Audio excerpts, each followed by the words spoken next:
Today on the Expect Miracles podcast, we have a very special guest, Dr. Jeremy Kerrigan out of Mesa, Arizona. Dr. Jeremy comes very highly recommended from a bunch of some of my good friends out there in Phoenix. He's doing some great upper cervical work out there. As I understand it, his family's been involved in upper cervical care for a long time. These are some of my favorite interviews to do. I'm a huge fan of anybody doing the upper cervical work because you see a lot of miracles happen. And just a pleasure to have you on, Dr. Jeremy. How are you today? Doing great. Thanks for having me here. It's a great way to start a Monday. Absolutely. Yeah, the best. Dr. Jeremy, where are you from originally? I'm actually an Arizona native, one of the rare Beautiful out here. So, what's the weather like out there right now? it's been beautiful. 70s and 80s, nice and toasty, good weather to run around outside. And can't beat that. Yeah. Missing the sunshine's just starting to come around here in the Northeast, and it's about time. Need that vitamin D. Oh, absolutely. Dr. Jeremy, how did you get into the chiropractic profession? So I always tell people I was a patient first. Nice. I was thinking about it this morning on my way to the office. I was very accident prone as a kid. I had a lot of injuries, concussions, whiplash. I wasn't even an athlete. I had a concussion when I was a kid. I remember I fell off something and my dad like carrying me around limp, like I couldn't move. Really? He got me in the truck ready to go to the hospital, and then I came to, and he's like, well, he's okay. I mean, this wow. is late 80s probably. What did you, do you remember what you fell off of? I don't. I just have this vague memory of feeling like limp. You couldn't move? On the side of the truck because my dad's like holding me, trying to get me to come to, Yeah. And in junior high, I had another one. We were playing indoor soccer for PE, and I got slammed head first into the bleachers. Ooh. And so the nurse came over from the school, and like I could hardly walk. I remember like laying down on a bench in the locker room, and the nurse just like watching me. Yeah. I mean, this was before concussions were really right. No protocol. If you said you were fine, you were fine. I just need to lay down. She said, okay. She just took it, and at that point I had a headache for a whole month after that. And so by the time I hit like late high school, I was having headaches pretty much every day. Into college, there was days I had really bad headaches. I might take something, but for the most part, I just kind of dealt with them. It almost becomes a new normal at that point. It was. And there's a little bit of a family history of issues. Like I started getting back pain too. I couldn't sit in the car for more than an hour at a time, having to get out and stretch. But my dad he's had 6 spinal surgeries at this point. Wow. At that point, I think he'd had 4 already. And so it was kind of the normal, I assumed that the Kerrigans had bad backs, and I just lived that way. I didn't let it stop me. I continued to do stuff. I ended up in Washington State on a mission for my church. And while I was up there, I continued to have the headaches pretty much every day. We'd be out, working all day, and we'd come home and I just have to lay and stretch out. And I remember doing weird things like brushing my teeth to try to distract from the pain, or like the using Q-tips, kind of massaging the inside of my ear would seem to help. But again, headache every single day. So they were pretty severe then too. They were, for the most part, they were functional. They weren't migraines, but they were there constantly there. Like you said, it just was normal. I got used to being that way. And about halfway through my 2 years in Washington, I met a chiropractor, a lady chiropractor, and she was telling me a little bit about what she did, and it just really resonated well with me. And I said, well, you think that would help? Like I've had these issues for years. I assume this is how life is going to be. And she's very passionate. She like insisted that I come see her the next day. And being a missionary, she was gracious to take care of me without charging me at the time. And I only was able to see her for about 2 weeks before I moved to another area. But after just 2 weeks of care at that young age, I went 3 months without a headache. Wow. You said 3 months? Yeah, 3 months. Wow. After having them every single day for years. Yeah. She asked like, how long has this been going on? I said, I don't remember not getting headaches, Wow. It was, and I'm always cautious telling patients that story. I'm like, sometimes healing takes longer than that. Oh yeah. You gotta be careful with that. I had a very similar situation where, I had a bunch of concussions as well. And, like I had like the most amazing first adjustment that like a lot of my symptoms lifted almost immediately. but you definitely do have to be careful saying that because everybody has a different experience and not everybody has that experience. So when they don't have it, it's a little bit of a letdown. Yeah. Yeah. It's funny because sometimes we want that miracle, especially on an Yeah. podcast. Yes. Yep. In an instant, and there are miracles that take a year to 2 years, 10 years. 100%. Absolutely. It's a process, and I felt really blessed that my results got so quickly. And yeah. I was able to go back and see her a few times later on, and then eventually follow up with upper cervical care afterwards as well. But it was a pretty life-changing experience for me to do that, to go from, I would say it's kind of like I was having pain like this, clouding your vision, your experience, and to not have that. I could stand more upright. I came home after my 2 years in Washington, and people asked, "Are you taller? Did you grow?" Yeah. Yeah. With all being hunched over in pain. Yeah. Or you look different. What are you doing? Like, yeah. So then I've always wanted to help people. And that's where I kind of started saying, well, this seems like a great way to help people. This made a big impact in my life. Why don't I try that? So kind of a few things in between, but that led me down the path to start chiropractic school. Beautiful. Where did you end up going to chiropractic school? Davenport, Iowa. Beautiful. The beginning of it all. It is. It's funny. I knew 2 words when I went to Davenport for the first time. I knew NUCCA, which is the upper cervical technique I'd experienced, and I knew Palmer. Like I didn't know much else about chiropractic, but those were the 2. The chiropractor that I met, she'd gone to Palmer, and I just assumed that's the place to go. I remember doing Palmer and learning that there were other chiropractic schools out there. Absolutely. Yeah. I'm grateful for that experience out there. Palmer, the school has problems as any cool school does, but the experience in Iowa with this other students, doctors, was just incredible. I hear it's a great school, definitely. And actually, it led to another cool experience we had. We had a kid before we went to school. My wife and I got married young. By the time we started chiropractic school, we had 1 child, and by the time we finished, we had 3. Whew. Now we have 5. That is pretty amazing. Just by how stressful chiropractic is by itself, school. It was. Well, and then add into that, I'm going to grad school. We have 2 small children. Our baby, the younger one, she was like 8 months old, and she started having trouble sleeping. So she would sleep for 45 minutes at a time, day or night, and wake up crying over and over again. And that went on for a little while, and we were just like, we were done. We were so exhausted. How did you and your wife manage? Did you guys like 2 shifts, like every night, like it's your turn to get up with the baby, or? Well, it was a challenge because I was in school all day and had final, tests and stuff to study for. So it was stressing both of us. We've always had a good relationship, but it was definitely causing stress there too. When you're sleep deprived, the relationship definitely changes. Everything changes when you're sleep deprived.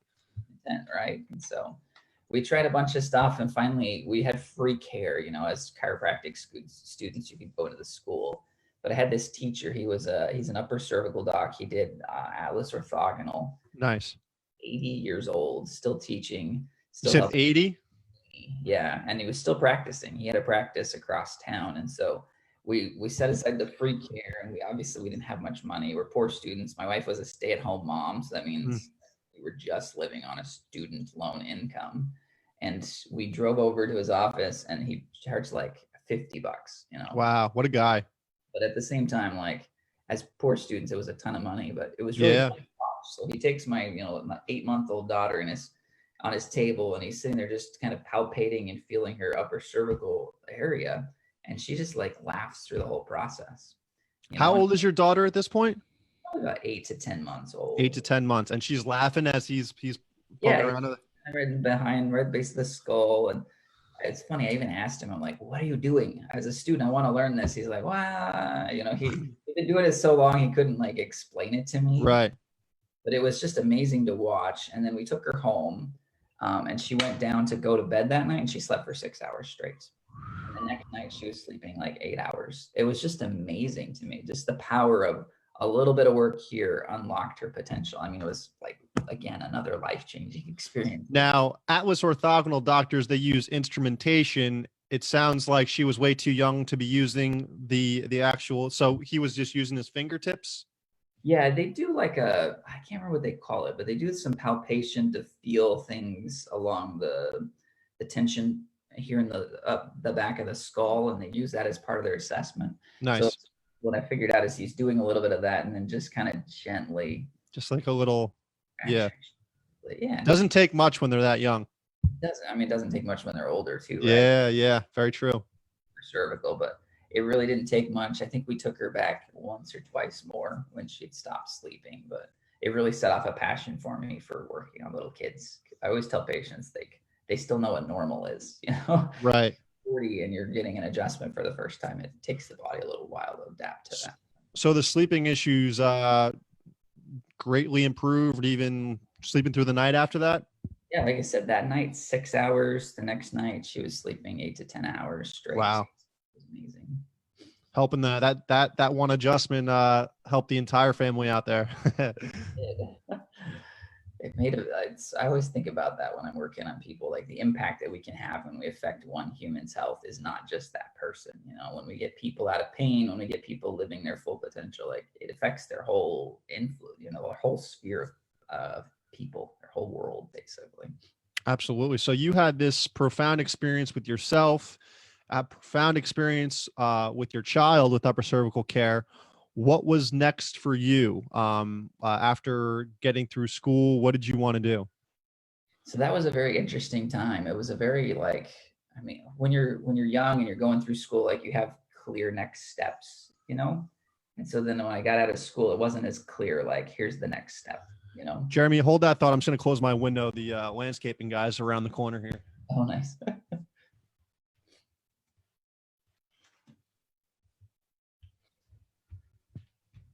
I apologize. Okay. Got a good system because I couldn't hear him at all. So good.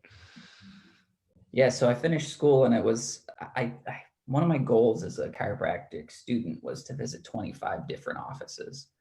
Dr. Robert Brooks out of Oklahoma suggested that, and it was an amazing experience. That's huge. It was. And I learned a lot visiting these offices and learned a lot of what I wanted to do and what I didn't. And so I had some which is just as important. Absolutely, if not more important sometimes. Yeah. Don't want. And I really wanted to create and work on, like, with people. You know, I didn't want it to be the practice and we kind of let people in sometimes. I didn't want to do insurance. I really honed in on these ideas, and it was hard to find a practice that had what I wanted, you know, like a job. I mean, there's not a lot of jobs in chiropractic as a chiropractor. And so were you looking to learn from these doctors and then set up your own place or associateship with them?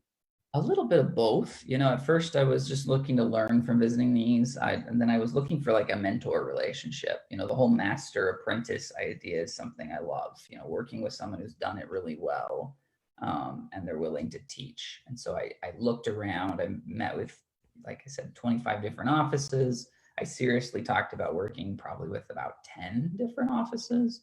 And it never completely clicked. I started down the path to work with one that didn't work out. I worked for another one for a year, but it wasn't, you know, I think in a busy practice, it's hard to have it education focused. Mm-hmm. So I was more of like a marketing guy in the office. Right. It's a great skill when you're opening a business. But I really wanted to learn more about how to take care of people. And so I've found other mentors, and I finally just decided, you know, there's no one that does healthcare the way I want to. And I want to be back closer to family here in Arizona. So we just decided to move home and set up our own practice about 7 years or so ago. Beautiful. How were the first couple of years opening your practice? They were kind of exciting. Like I said, we had 3 kids coming out of school. And then shortly after we started my practice, we found out number 4 was on the way. So here I was. We're from Arizona, but I've never lived in the Phoenix area before that. And so I knew maybe like 10 people in the city. And I had no idea how to run a business. You know, I assumed I did. I had that like idea that if I just started a practice and I was really good at what I did, then people would just show up, you know? And so it was interesting. I ended up working 3 different part-time jobs to start with, mm-hmm. just to help provide for my family. And then just very slowly, you know, we started out very small the first year. I actually ended up having an opportunity to rent space from another chiropractor, which was phenomenal. I worked out of his office for a couple of years. It let us have not just 1 more, but 2 more kids that way. And I was able to build it It was at a slow, steady pace where we were not doing insurance or referral based. And I was able to spend more time with patients and work with them directly versus, having a big mill where I just rush people through. The first couple of years, like I was thinking about it, like I had a very clear vision of where I wanted to go. And I had a very, for me, like chiropractic is more than just my job. It's something I'm incredibly passionate about. It's almost a calling to me in life, to do this. And so there was never an option of stopping. Right. That was key. My goal. Which is huge. Yeah. Was. And I'm sure other doctors have thought about this too. It's like, I have a unique skill. There's not a lot of upper cervical in Arizona, really much at all. There's maybe a dozen of us spread across the state. And so I knew that if I wasn't there helping people, who would be? It's not like there are 50 other docs they could go see. And so that passion and excitement kept me moving forward. And the cool part is when you're trying something new, it has a way of finding your weaknesses. When you're stretching out and you're doing something hard, weak areas kind of come out. And so I had a few little health issues, a few other experiences where I needed help. But it was a cool experience in that I learned a lot about the body just from my own challenges. And then I was able to help patients with that too. If someone comes in and they're really struggling with stress, I know what that's like. And then I know resources here locally to help them, things that helped me in the process. So it was kind of, at the time, the first couple of years of practice were really stressful and really hard to start something from nothing. But now that I look back, it's really fun to see how that's progressed and that's gotten me where I'm at. And again, found some amazing resources. I have a huge network here in Phoenix of providers and others who just can really make a difference for my patients and myself as well.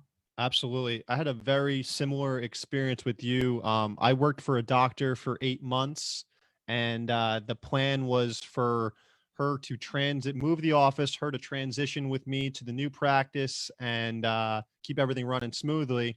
But when that time came around, the office build out took too long and she had to go. So we actually closed down for 3 or 4 weeks. And when we opened a new location, she was gone, had no idea how to run a business. I just knew how to kind of take care of people. And all she was so great. She was so good to me. And her advice was just take care of the person in front of you the best you can. And she was right.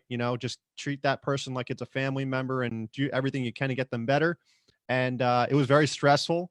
And in the upper cervical world, we talk about holding and healing. And I was so stressed and going 24/7. I was not holding my adjustments. I wasn't feeling all that great. And because of that, I found a phenomenal network, an acupuncturist, a exercise movement specialist, and began working with those two. And they got me through some difficult times where I don't know if I would have found them if it wasn't for the stress, because they put me right back on track.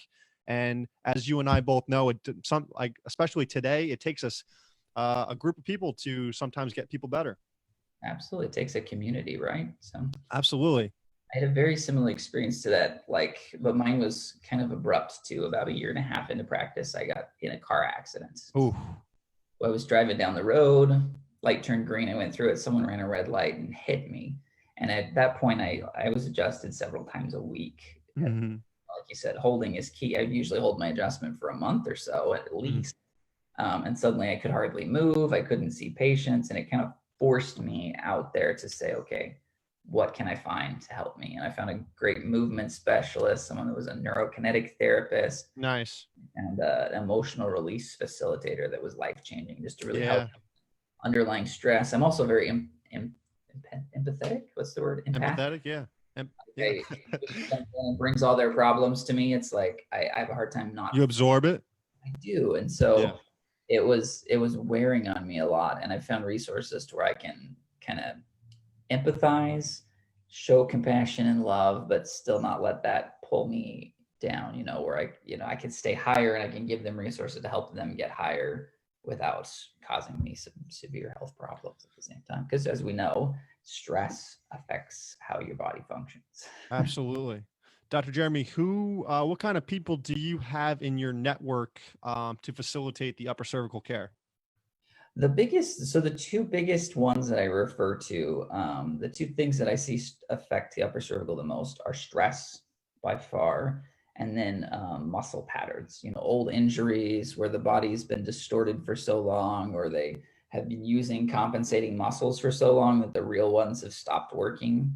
And so for those, I use a variety. Mostly I use emotional release processing for the mental emotional component, reducing that stress. I mean, occasionally if we need to, there's a divorce lawyer if that's where the stress is. Yeah. Stuff. And then on the other end, I've been really lucky to work with a couple of great physical therapists. I work with some massage therapists.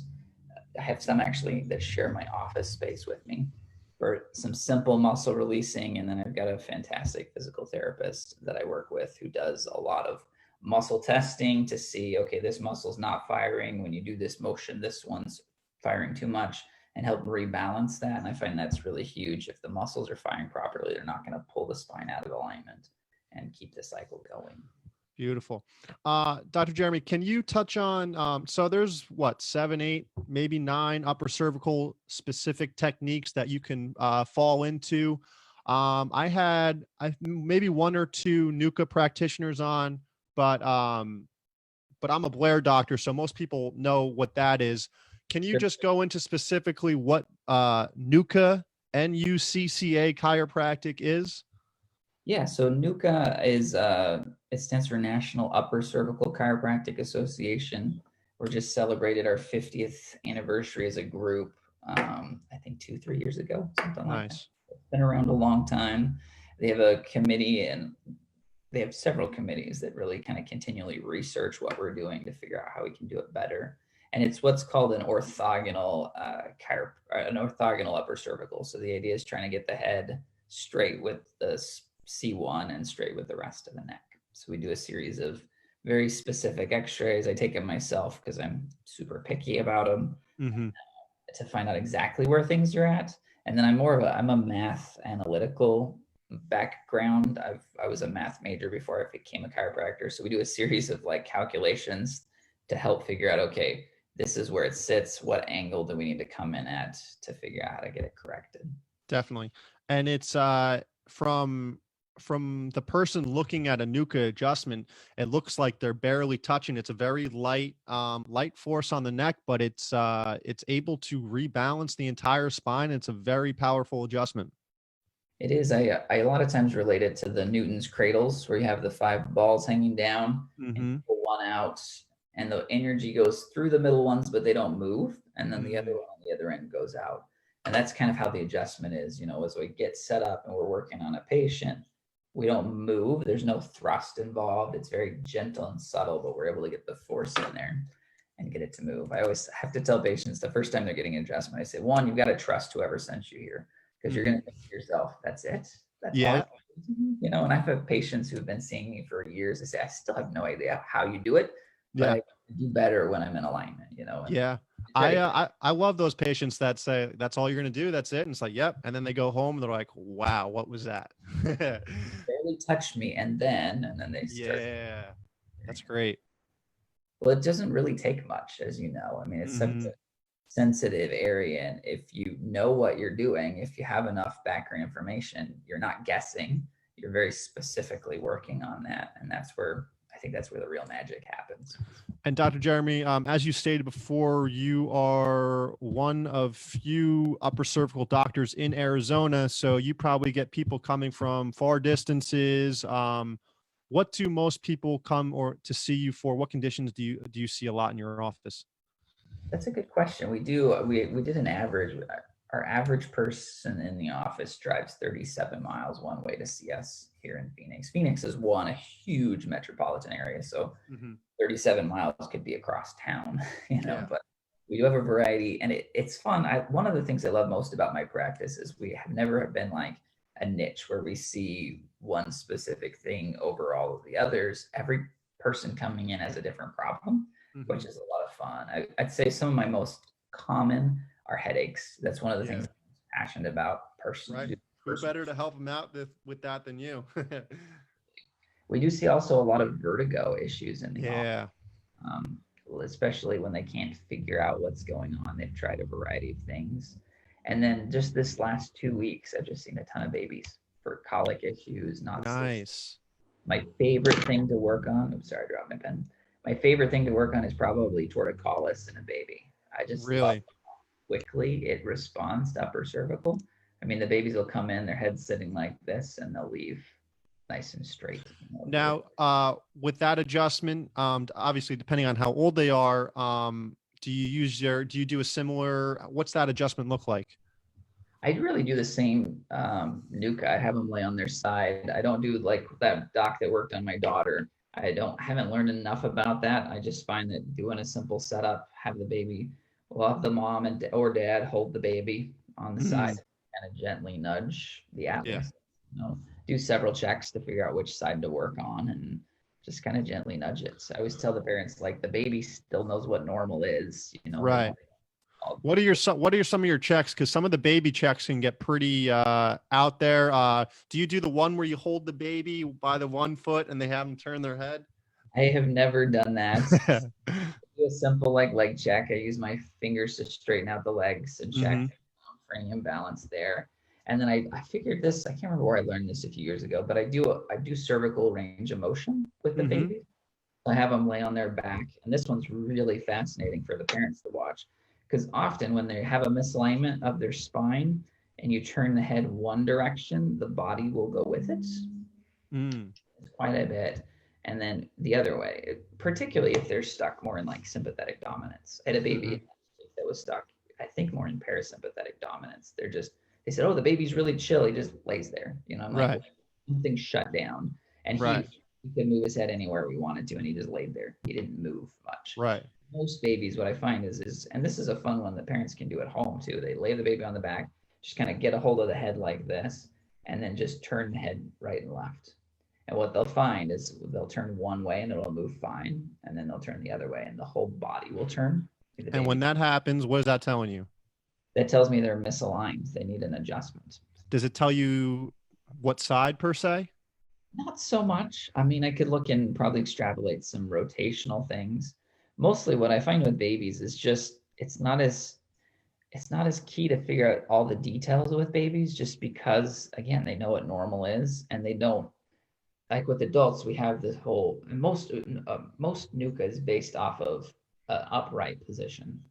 Well, a 3-month-old baby doesn't have an upright position, and so it's more just nudging the atlas in the normal plane. And I find kind of correcting it, then it doesn't have that gravity force affecting it, so it doesn't get locked into such a position where you be as specific as you would with someone who's more upright, who's been out of alignment for 40 years. Gotcha. Yeah, it's amazing to, as you know, change that baby's life and change that family's life, and get everybody on board. And you probably get some parents signing up for Kerry after that too, right?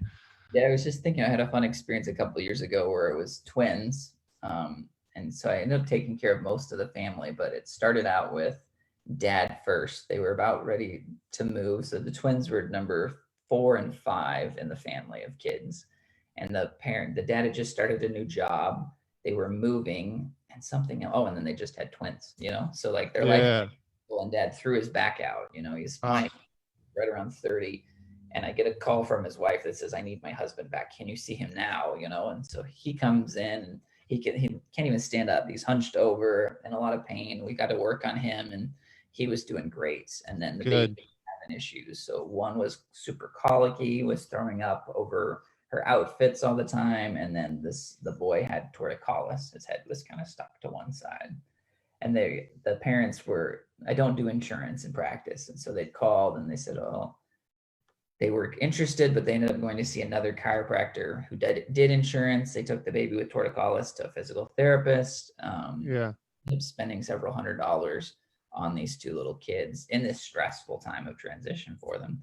And finally, dad's like, we just need to take him to try upper cervical. And so I think I adjusted the twins only twice. Babies don't need a lot of work. And so I adjusted the little girl, and mom said within a few days she was going through half as many outfits from spitting up on them.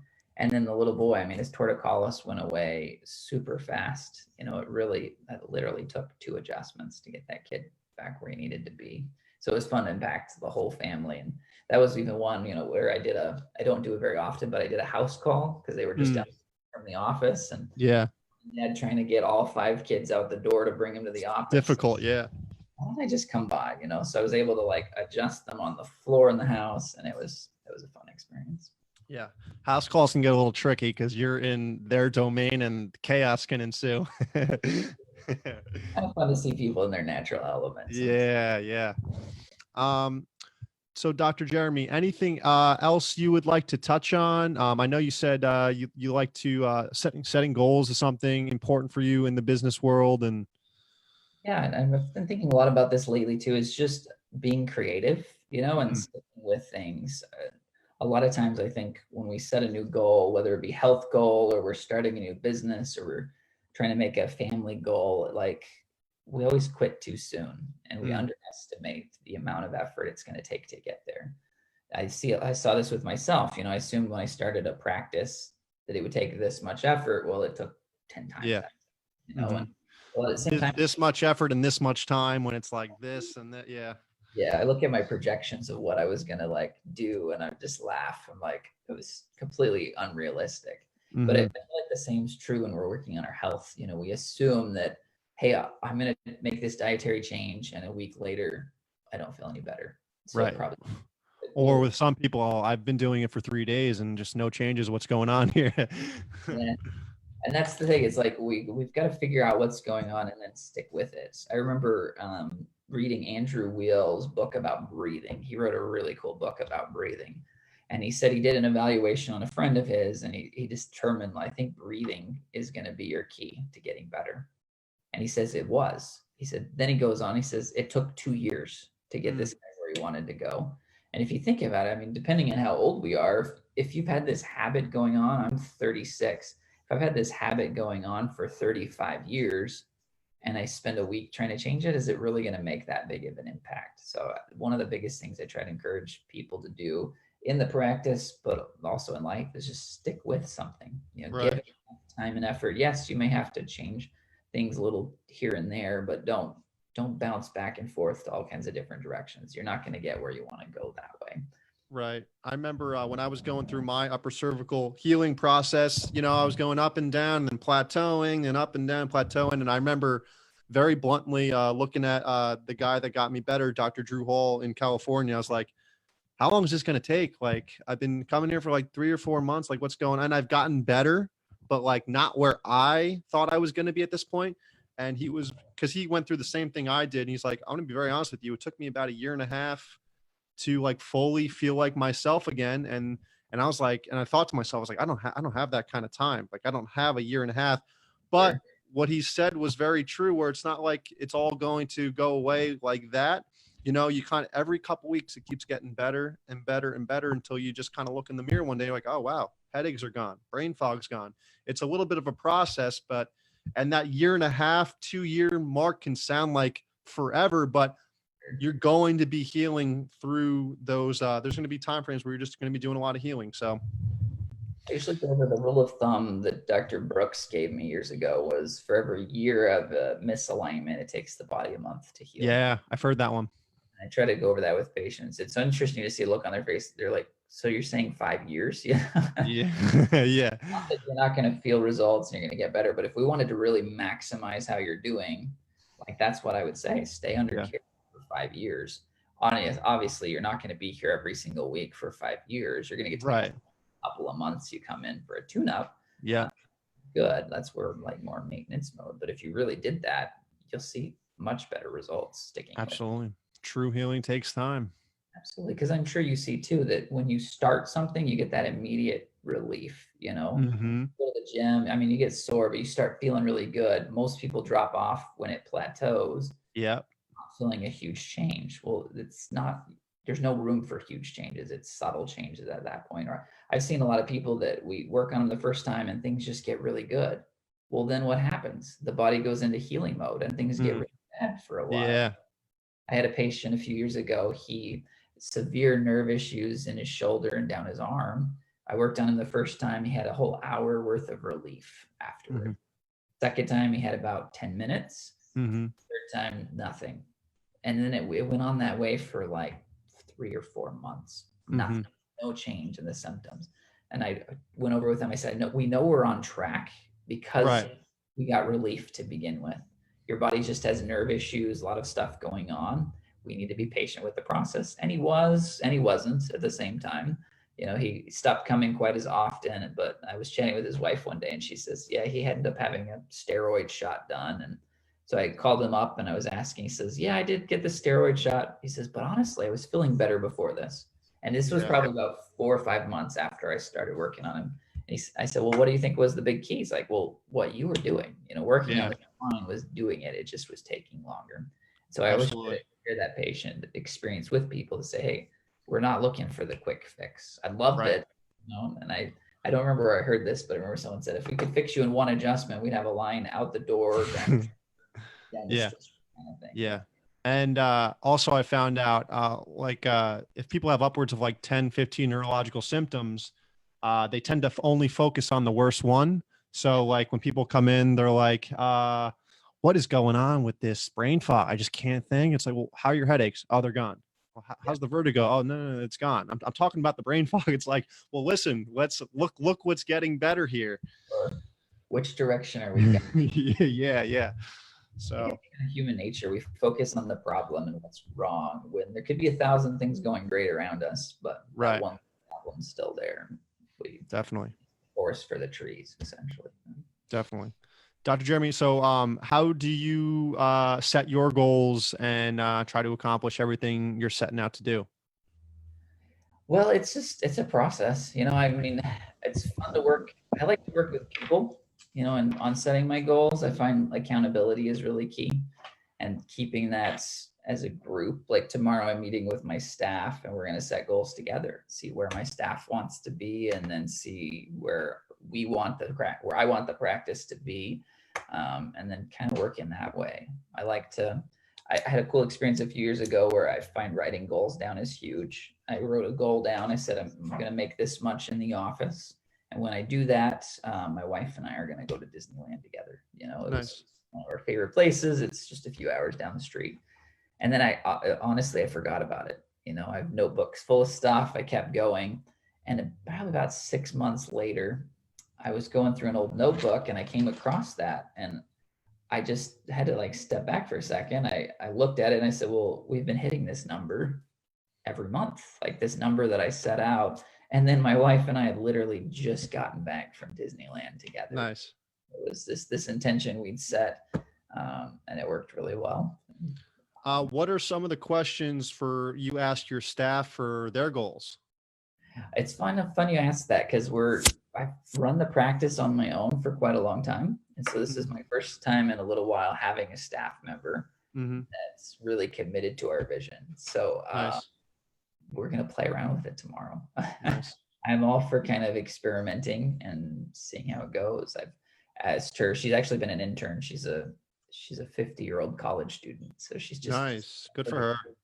And she's been interning with me. And so I'm asking for her feedback too. I said, I want to know what you've learned from this experience. I want to know any suggestions or ideas you have. And then I want to know kind of what you see your future with us being and where you want to go. And I have ideas but I want to hear what she has to say first. And then, you know, once we find that we align or don't align, we can kind of move forward from that point. Beautiful. I like that. Yeah. So Dr. Jeremy, where can people find you online, social media platforms, all that?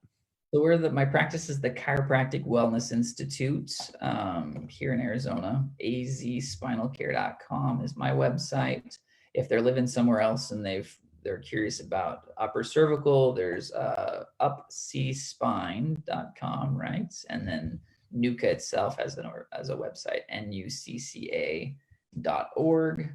We do have if you go to our website, AZ Spinal Care, we do have Facebook, Instagram. We're not hugely active because I have 5 kids, but that's one of our goals moving forward, is to do more of that. So absolutely. And Doc, if there's one piece of advice that has really resonated with you over the years that you would like to gift the audience, could be absolutely anything, what would it be? Ooh, that's a good question.